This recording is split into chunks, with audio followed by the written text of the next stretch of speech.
dia, eu aqui, e hoje nós estamos aqui para falarmos sobre A Lenda de Beowulf, lançado em 2007.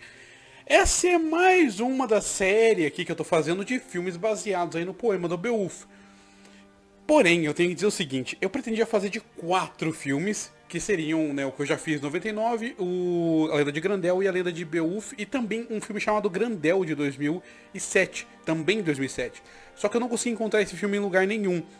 Além disso, tem uma série também que saiu em 2016 que eu também não consegui encontrar ela de forma nenhuma pra ver. Então, pra compensar isso, eu vou fazer também vídeo sobre o 13º Guerreiro, que também tem a ver com o Beowulf, e de Outlander, que é pra ter a ver com o Beowulf, mas é um bagulho um pouco caótico assim. É uma vibe tipo a versão de 99, que daí a gente vai comentar quando chegar lá. Então é isso aí. Então, vamos lá.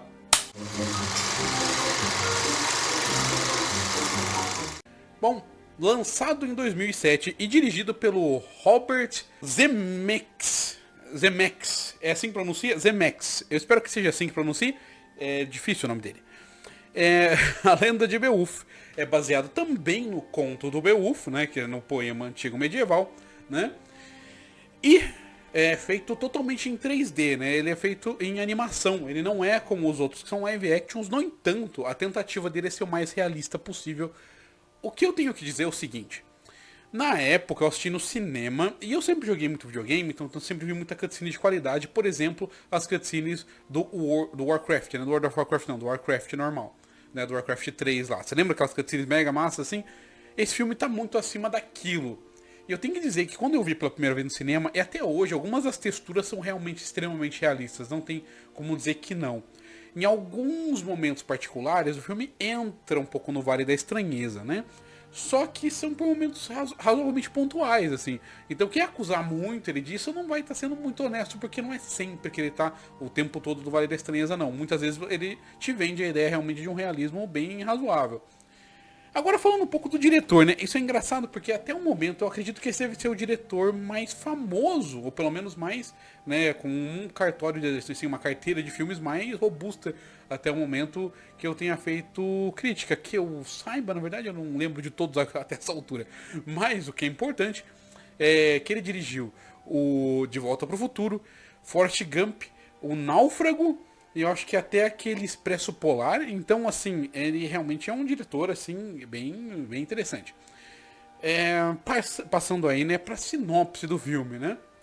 É claro que ele começa, como sempre, o Hrothgar está comemorando no seu hall ali de bebida, hidromel e tal, né? Está inaugurando ele, quando o Grendel vem e ataca o hall, né? E o Hrothgar sela o salão de festas até que vem um herói, né, que no caso é o Beowulf. O que é interessante são...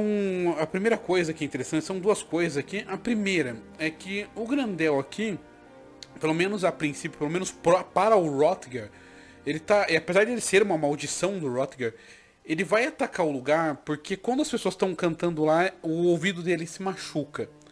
O que é interessante, né? O que eu acho bem interessante, esse pequeno detalhe, porque a própria mãe do Grendel repreende ele quando ele ataca o castelo do Hrothgar pela primeira vez. É esquisito essa repreensão por causa de coisas que vão vir pra frente. O que dá a entender que a mãe é um pouco ardilosa a respeito de como ela trata o próprio Grendel, apesar de gostar dele. Ou talvez ela realmente não quisesse que esses ataques acontecessem. Difícil de dizer, né? Como a gente no mundo real, né, no poema, a gente não sabe exatamente qual espécie da mãe do Grendel ou do Grendel, então cada filme, cada interpretação vai ser diferente, né? Aqui eu já vou falar mais pra frente o que eu acredito que é quando eu chegar na sessão de spoilers no final, que pra esse filme eu acho que é necessário. Mas tudo bem. Uma coisa que eu acho também legal aqui, que o Hrothgar aqui é interpretado por Anthony Hopkins, né? Sendo a animação, ele é o personagem que eu acredito, ele e o Wiglaf, o Brendan Gleeson, são os dois personagens cujo o ator e o personagem são os mais parecidos, eu acredito. Agora, e claro, a Angelina Jolie que tá perfeita. Realmente a Angelina Jolie, tipo assim, 100% de 2007. Outra coisa que é interessante nessa vinda do herói é como o Hrothgar fala que eles precisam de um herói, né? E como o próprio Beowulf, mais pra frente no filme, cita como o fim da Era dos Heróis e tal, né? é interessante, né? Interessante o contexto também que é colocado para essa fim da Era dos Heróis, que eu não vou comentar muito a respeito, porque não vem muito ao caso aqui, né? Mas eu acho interessante eles terem esse comentário. Esse é o filme que eu acredito, pessoalmente, eu não conheço o poema completo. Em algum momento eu vou fazer vídeo sobre isso, mas vai ser bem mais pra frente. Mas eu acredito que esse provavelmente deve ser o filme que vai mais pra frente no poema. É claro que nesses filmes aqui, tanto no de 99 quanto aqui, eles fazem com que o Hrothgar seja o pai do Grendel, por uma razão um pouco óbvia. No poema, o Grendel não mata o Hrothgar e não tem um motivo específico. Aqui tem um motivo específico, que é porque ele é o pai dele e é como se fosse uma maldição, né, pra ficar atormentando o Hrothgar, né? E, bom, após isso, chega o Beowulf lá para resolver os problemas todos, né? Após conseguir derrotar o Grendel, que isso não é novidade a essa altura, né? Ele arranca o braço do Grendel e logo em seguida ele vai atrás da mãe. E aí as coisas continuam avançando. Parece que esse vai ser o fim do filme, como foi em 99, mas não, aqui tá só se iniciando aí a parte final do filme, a partir mais ou menos da metade do segundo ato, mais ou menos. E aí a gente chega aí pra parte final. E que passam muitos anos com o Beowulf como rei já, e aí as coisas se decorrem a partir daí. A primeira coisa que é essencial que eu comente, e geralmente isso eu falo pro final, mas caramba, tudo bem, é 2007, hoje em dia Beowulf, esse filme aqui em especial, ele não é tão reconhecido pelas pessoas assim, mas apesar de eu acreditar que é um filme bem interessante, mas caramba, a trilha sonora é inacreditável de tão bom. Chega a ser bizarro. E é claro que não chega no nível de disparate de Resident Evil, que a trilha sonora tá aqui e os filmes estão aqui. Aqui é mais equilibrado, o filme é muito bacana. Só que, cara, é muito legal. Tanto a música tema do Beowulf, quanto as outras músicas cantadas ali pela rainha são incríveis. A Hero Come Home, né? Ficou estranho, mas o herói vem pra casa, é muito legal. O próprio personagem do Beowulf aqui, que ele é mais arrogante, e também ele é um herói mais clássico, assim, tendo digamos assim, umas pitadas de herói grego, é bem interessante também. Como ele fica gritando, e como ele faz discursos épicos e tudo mais, ele realmente é muito letrado, muito bacana, tudo isso daí é muito empolgante. As cenas também, você tem que pensar assim, como o filme é um filme 3D, então assim, é um filme animado, a direção consegue ser mais precisa no que ela quer fazer, né? Porque quando você tá falando do mundo físico, de atores e tudo mais, tem certos detalhes que às vezes você não vai conseguir fazer exatamente como você quer, porque são limitações físicas do mundo real, né? Realmente, um ângulo, ou uma coisa que tem que repetir muitas vezes, aqui talvez não precise repetir várias vezes, porque não tem razão para repetir, porque é animado. Então, é claro que pode se repetir na voz, né? Mas você entende, né? Tô falando de expressão facial. E essa expressão facial dos personagens é muito boa em momentos, apesar de ser animado e apesar de entrar às vezes no Vale da Estranheza. Então nada é robótico nesse sentido. Maioria do tempo eles têm expressões bem assim. Você sente a tristeza, sente o pesar, você sente o arrependimento. Arrependimento, se tem uma palavra nesse filme, é arrependimento. Assim, você vê o olhar do arrependimento é muito muito bem feito, muito incrível. Agora falando do roteiro mais diretamente, o tempo é muito dilatado no filme, então eles tentam cobrir uma faixa de tempo bem grande. Por exemplo, né, até tem um momento que não tem uma elipse de tempo que dê pra perceber exatamente, exceto pela fala da rainha. Quando o Hrothgar diz que precisa de um herói, a gente já vê logo em seguida o Beowulf chegando. Só que quando ele chega, a rainha diz que vários heróis já tentaram matar o Grendel e todos falharam. O que parece que ou passaram-se meses ou até alguns anos que o Grendel tá atacando volta e meia ali o salão de festas. O que é peculiar, porque o filme nem sequer demonstra isso muito bem, o que não é tão bacana, né? Mas, seguindo em frente disso daí, após ter esse outro time skip, né, que é quando o Beowulf se torna rei, e ele fica por muitos anos rei, a gente só vê ele mais velho, todos esses anos são anos muito importantes, a gente não tem nem sequer relances deles, assim. É citado, por exemplo, que a rainha descobre o segredo do Beowulf, que é meio que o mesmo do Hrothgar, né, que eu já vou falar na sessão de spoilers. Dá a impressão que o próprio Beowulf teve outras guerras e campanhas e outros contos a respeito dele. Então quando a gente vê ele no futuro, a gente já vê ele desanimado. A gente consegue deduzir, não dá pra mentir isso, com relação a isso, porque qualquer pessoa que diga que não dá pra entender e tal, é mentira. Dá pra entender até pelo olhar do Beowulf que ele passou por todas essas coisas e principalmente dá pra entender toda a decepção que ele tem com tudo que tá acontecendo. Então, não é como se tivesse pra entender a história, qualquer coisa assim, se alguma coisa. Mas seria mais legal se tivesse esses trechos, ou pelo menos flashes desses trechos aí da vida do Beowulf. A ação aqui é sim, fenomenal. Né? É muito engraçado como o Beowulf luta pelado, é muito engraçado quando ele tá falando de quando ele lutou contra monstros marinhos. O que é engraçado também quando ele fala que lutou contra monstros marinhos, porque os homens que estão ali com ele, eles dizem que é mentira.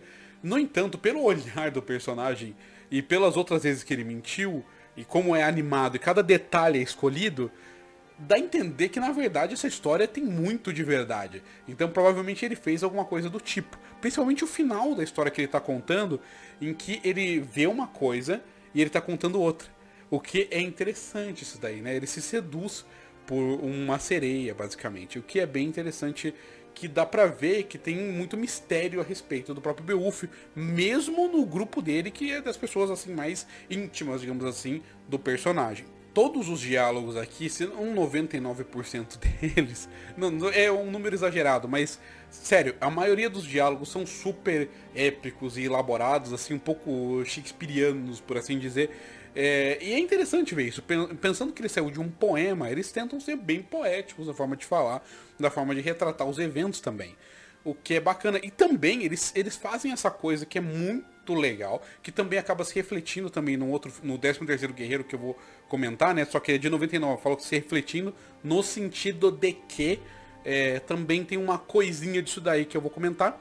E o que eu vou comentar é que dá pra ver como tem aquela separação entre o que é mito, né, e a realidade, e mesmo quando eles são muito próximos, ainda assim, muitas vezes tem algumas invenções ali no meio, o que é interessante que seja utilizado, né, essa mecânica ali, expondo, né, essa questão dos mitos e dos poemas épicos. Dito tudo isso, então a gente tem aqui um filme com uma trilha sonora fantástica, com uma direção bem competente, tanto para a ação quanto para os diálogos, que como eu comentei, são diálogos bem poéticos e bem épicos da maior parte do tempo, e tem um senso de humor ali, de combate, de broderagem que é bem divertido em vários momentos. E também é bem fiel ao que você imaginaria que seria dito por esse tipo de personagem nesse tipo de contexto. Então, é bem competente nesse sentido. Cobre uma faixa de tempo gigantesca, mas, como eu comentei, tem alguns pequenos detalhezinhos ali que ficam um pouco de fora, que deveria estar dentro do filme, infelizmente não tá. Então, para a nota desse filme de 1 a 10 é um 8 de 10, o que já é uma nota bem razoável de um filme que eu considero, pelo menos até o momento, a versão definitiva do Beowulf, até que apareça uma coisa mais interessante aí em um futuro distante. Bom, a próxima coisa que eu vou fazer agora é falar de spoilers. Então, se você chegou até aqui, né, e não quer saber de spoilers, então eu peço para você dar um like, se inscrever, apertar no botão do sininho ali para ter mais notificações. E, bom, vamos para os spoilers. Muito bem, o que eu queria comentar aqui é sobre a natureza do Grendel e da mãe dele ali, que a mãe dele é tipo, um tipo de arquidemônio, né, um tipo de sucubo, nesse filme, né, no caso. E o Grendel aqui é um tipo de troll um tanto deformado. O que é peculiar a respeito disso é que a gente entende qual é o ciclo sem ver ele, o que é uma coisa muito brilhante do roteiro e que eu não comentei durante a review toda porque eu não queria dar esse spoiler, né? Essa coisa cíclica é muito legal. O que é essa coisa cíclica que não está escrito ali, e é muito legal ter subtexto, né? Um texto que não está escrito, e também não é uma mensagem, né? Que é o que as pessoas interpretam hoje em dia como subtexto, né? Não tem a ver com mensagem do que está acontecendo, e sim com entender coisas que não estão escritas, né? Então, no caso aqui, o Hrothgar, aparentemente, era também um guerreiro bem razoável. Não do nível do Beowulf, mas era um guerreiro bem razoável. Em algum momento, ele confrontou a maldição de outra pessoa. Ele acabou vencendo um dragão, né? Esse dragão é o equivalente ao dragão que aparece no final desse filme. E provavelmente esse dragão era também filho da mãe do Grendel. O que é interessante disso daí? Provavelmente ele conseguiu aquele chifre dourado e foi atrás da mãe do Grendel após ela se vingar ou alguma coisa do tipo por ele ter matado o dragão.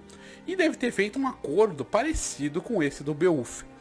E aí que vem a parte duas coisas que são interessantes. A primeira é que se você olhar no design, nos detalhes do design do Grendel, você vai notar que ele tem escamas aqui no rosto, bem fraquinho, mas ele tem escamas. E o resto do corpo dele é todo deformado, né? Até a mão dele é meio como se fosse de garra. Então ele tem alguma coisa de dragão ali. Por que que isso é interessante? Por que que eu acho que isso é importante? Eu acredito, e isso é uma teoria minha basicamente, mas é isso que é o ciclo, né?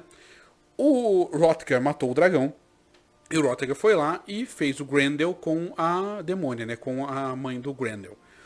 Só que o Hrothgar, ele não é um herói tão poderoso. Então ele não conseguiu gerar um dragão completo. Então ele gerou o Grendel. Que é um dragão, é um ser que está todo deformado. Ele não é um herói supremo, digamos assim, um herói completo. Então quando chega o Beowulf e o ciclo se repete, o que ele gera não é um personagem qualquer, não é um Grendel. Ele gera um dragão. Porque ele é um cara muito mais foda do que o Hrothgar. O que também é interessante, porque no final a gente tem o Wiglaf sendo seduzido ali pela mãe do Grendel também, sendo que ela é irresistível e tal.